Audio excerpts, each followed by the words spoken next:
জমিনে এসেছি ইনসাফ প্রতিষ্ঠা করার জন্য। বুইস্তু মুআল্লিমান, আল্লাহ আমাকে শিক্ষক রূপে পাঠাইছে, আমি তো তোমাকে শিক্ষা দেওয়ার জন্য এসেছি। হযরত ওমর রাদিয়াল্লাহু তাআলা বললেন, ইয়া রাসূলুল্লাহ, হুজুর আপনি আমাকে অনুমতি দেন, ফাক্তু কোনো কাহু, আমি এই মুনাফিকের বাচ্চার গর্দান উড়াই দেব। সুবহানাল্লাহ বলেন না। আমার নবী বললেন, ওমর তাকে ছেড়ে দাও। আর আমি নবী বলে যাচ্ছি, এরকম স্বভাবের মানুষ কিয়ামত পর্যন্ত থাকবে। তাদের নামাজ এত সুন্দর হবে, তুমি ওমরের নামাজও তাদের নামাজের ধারের কাছে থাকবে না। তাদের কোরআন তেলাওয়াত এত সুন্দর হবে, তাদের কোরআন তেলাওয়াত সুন্দর হয় না কি হবে, তাদের হলকের নিচে কোরআন প্রবেশ করবে না, এবং তাদের ঈমান তাদের কলব থেকে এইভাবে বের হয়ে যাবে যেরকম ধনুক থেকে তীর বের হয়ে যায়। বলেন ঠিক কিনা? আমার নবীর কথা সত্য না মিথ্যা? বলে না সত্য না মিথ্যা? তাহলে এরকম মুনাফিক নবীর জামানা থাকতে পারলে এই জামানায় থাকবে। এদের কণ্ঠ সুন্দর হবে, এদের জনপ্রিয়তা বেশি হবে, এদের মাহফিলে লক্ষ লক্ষ মানুষ হবে, কিন্তু ঈমান শূন্য হবে। কথা বলেন না ঠিক কিনা? আমি কাউকে কষ্ট দেওয়ার জন্য বলছি না বাবা। আমাদের জশ্নে জুলুস, ঈদে মিলাদুন নবীর সময় লক্ষ লক্ষ মানুষ হয় কি হয় না? বলেন আরেকটা জোরে বলেন, হয় কি হয় না? বিভিন্ন আল্লাহর ওলিদের উরুস ফাতিহার মধ্যে লক্ষ লক্ষ মানুষ হয় কি হয় না? হয়। কিন্তু কোনোদিন শুনি নাই কোন মাহফিলের পরে থানার মধ্যে 300টা জিডি হয়েছে। এদের মাহফিলে গেলেই খালি জিডি, মামলা, পকেট মাইর। আর আমাদের দেশে বড় বড় আল্লাহর ওলিদের ফাতিহা শরীফ থেকে শুরু করে বড় বড় যে মাহফিলগুলি হয়, দেখবেন লক্ষ লক্ষ মুরিদিন, ভক্ত মুতাল্লিকিন আস্তে আস্তে জিকির করতেছে। কোনো হই হুল্লোড় নাই, কোনো পারাপারি নাই, কোনো মারামারি নাই, কোনো সেলফি তোলা নিয়ে, ভিডিও করা নিয়ে কোনো ধরনের সেখানে রং তামাশা হয় না। কিন্তু অনেক বক্তাদের মাহফিলের মধ্যে এরকম রং তামাশা শুরু হয়ে যায়। ঠিক আছে না এরকম বাবা? তো বোঝা যায় মাহফিলের মধ্যে মানুষ বেশ হইলে এটা হেদায়েতের মানদণ্ড নয়। জনপ্রিয়তা কখনো হেদায়েতের মানদণ্ড হতে পারে না। হেদায়েতের মানদণ্ড যাদেরকে আল্লাহ পাক হেদায়েত দান করেছেন। হয়তোবা আমরা লোক জড়ো করার জন্য বিভিন্ন জেলা থেকে মানুষকে ভাড়া করে আনি না। যেহেতু এই সমস্ত মাহফিল এগুলি ভাড়া করে কেন আনবো? এটা তো রাজনৈতিক শোডাউনের মাহফিল না, ঠিক কিনা বলেন না? তাফসীরুল কোরআন মাহফিল, আজকের এই মাহফিল, আরো যত মাহফিল হয়, এগুলি কি রাজনৈতিক শোডাউন করার জন্য নাকি আল্লাহকে খুশি করার জন্য? বলে না কাকে খুশি করার জন্য? আল্লাহকে খুশি করার জন্য। তো যেখানে মানুষ রাজনৈতিক দলের মতো ভাড়া করে যেখানে মানুষ আনা হয়, এটা কখনো হেদায়েতের মাহফিল হতে পারে না।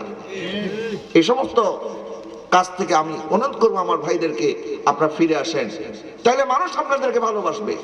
কারণ ভালোবাসা মানুষের অন্তরে জায়গা করে নেওয়া, এটা তৈরি হয় আল্লাহর পক্ষ থেকে। আল্লাহ পাক যাদেরকে ভালোবাসেন, আল্লাহ পাক তাদের ভালোবাসাকে জমিনের মধ্যে ছড়িয়ে দেয়। শাহজালাল ইয়ামুনি রহমাতুল্লাহি আলাইহি কোনো ফেসবুক অ্যাকাউন্ট নাই, ঠিক, ইউটিউবে কোনো চ্যানেল নাই, কিন্তু ওনার লক্ষ লক্ষ কোটি কোটি ভক্ত এই দেশের মধ্যে এখনো আছে না নাই? কাউকে টাকা দিয়ে ভাড়া করে অন্যদের ভক্ত বানাইতে হয় নাই, আমরা দেখিও নাই, কিন্তু উনি খেদমত করেছেন। আজকে 800 বছর পরে ওনার নাম নেওয়ার মতো লক্ষ কোটি মুসলমান এই বাংলার জমিনে আছে। কথা বলেন না ঠিক কিনা? কিন্তু আমি সাময়িক আপনাকে একটা খুশি করলাম সুন্দর কথা বলে। আমার কথার জাদুতে আপনি বুঝতে পারবেন না আমি এমন একটা ঈমান বিধ্বংসী কথা আপনার ভিতরে ঢুকাই দিছি। আপনি হয়তো মনে করছেন স্বাভাবিক, কিন্তু এই কথা বললে ঈমান চলে যাবে। আপনি তো জানেন না নবীজির ব্যাপারে অসাবধানবশত কেউ যদি কটূক্তি করে বসে, তার ঈমান থাকবে না।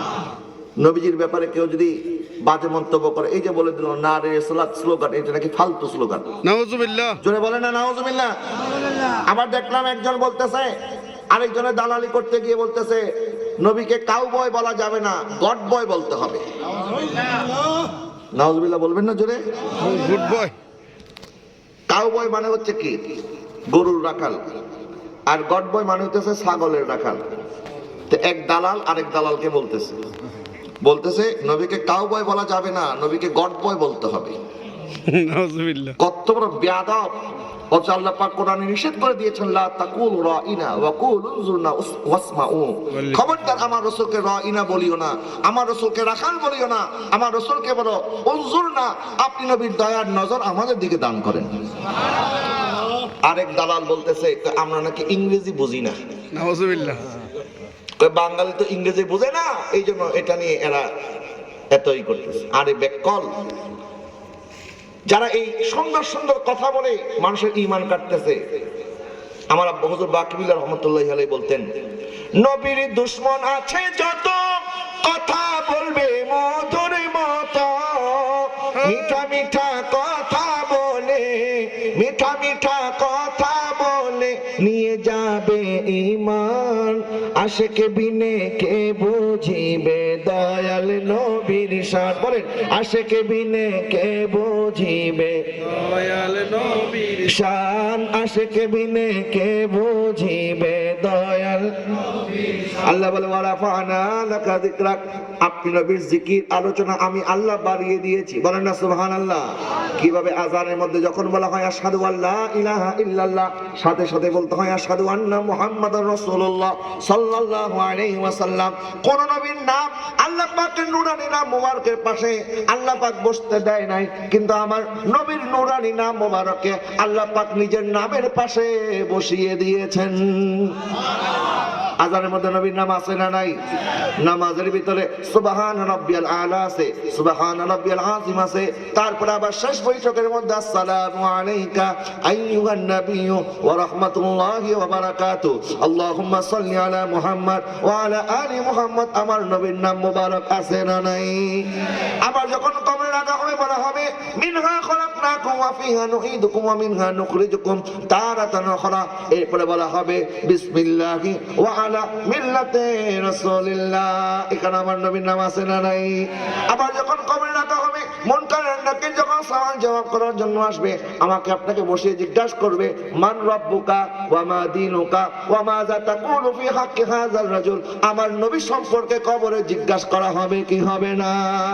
কিয়ামতের ময়দান যখন কায়েম হবে, নফসি নফসি আলম হবে, মানুষজন সবাই যাবে আদম সফিউল্লাহর কাছে, নূহ নজিউল্লাহর কাছে, ইব্রাহিম খলিলুল্লাহর কাছে, মুসা কালিমুল্লাহর কাছে, ঈসা রূহুল্লাহর কাছে। প্রত্যেকে বলবে নফসি নফসি, আজকে আমাদের কিছু করার নাই। সবাই মিলে যখন আমার নবীকে দেখা দিবে, আমরা সবাই নবীর কদমে যখন হাজির হয়ে যাব, নবী বলবেন আনা লাহা আনা লাহা, আমি নবী তোমাদের জন্য সুপারিশ করব। একটা জোরে বলেন না সুবহানাল্লাহ।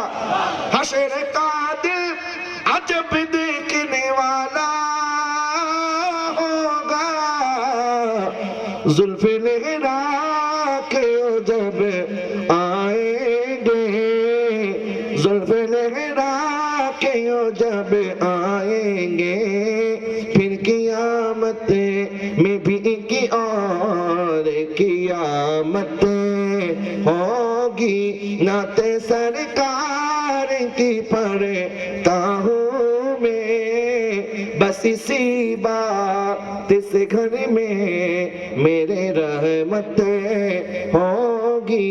अल्लाहुम्मा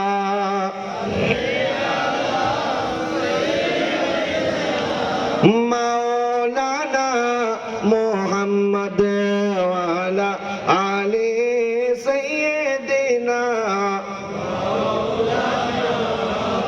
আল্লাহ বলেন ওয়ারাফানা লাকা যিকরাক, হাবিব আপনার জিকির আপনার আলোচনাকে আমি আল্লাহ বাড়িয়ে দিয়েছি। আমার নবী